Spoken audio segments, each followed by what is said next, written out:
નમસ્કાર, હું છું વિક્રમ વકીલ અને તમે જોઈ રહ્યા છો હોટલાઇન ન્યૂઝ. આજકાલ બાંગ્લાદેશ ચર્ચામાં છે અને બાંગ્લાદેશના હિન્દુઓની હાલત ખરેખર બહુ ખરાબ છે. બાંગ્લાદેશમાં એક જમાનામાં હિન્દુઓની વસ્તી 14% હતી, જે ઘટીને 7% થઈ ગઈ છે. એનો અર્થ એમ થયો કે છેલ્લા કેટલાક વર્ષોમાં, એટલે 1971માં ભારતે પાકિસ્તાન સામે યુદ્ધ જીત્યું અને બાંગ્લાદેશ પૂર્વ પાકિસ્તાનને અલગ કરી અને પછી બાંગ્લાદેશ તરીકે ઓળખાયું.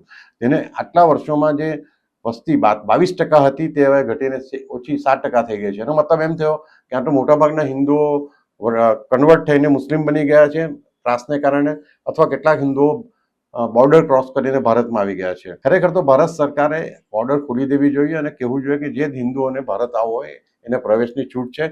કારણ કે જો આ જ રીતે બાંગ્લાદેશમાં કટ્ટરવાદીઓને પ્રોત્સાહન આપવામાં આવતું રહ્યું તો થોડા વર્ષોમાં હિન્દુઓની વસ્તી પાકિસ્તાનની જેમ 1%થી પણ ઓછી થઈ જશે.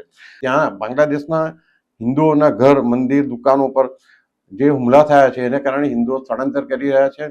અને 1990માં રમખાણોમાં પણ આવું થયું હતું. ત્યાર પછી 2021ની ચૂંટણી પછી હિન્દુઓ પર હુમલા થયા હતા, હિન્દુઓ પર અત્યાચાર થયા હતા.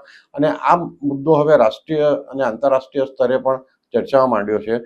ત્યારે ભારત સરકારે પણ આ બાબતે મનોમંથન કરવાની જરૂર છે.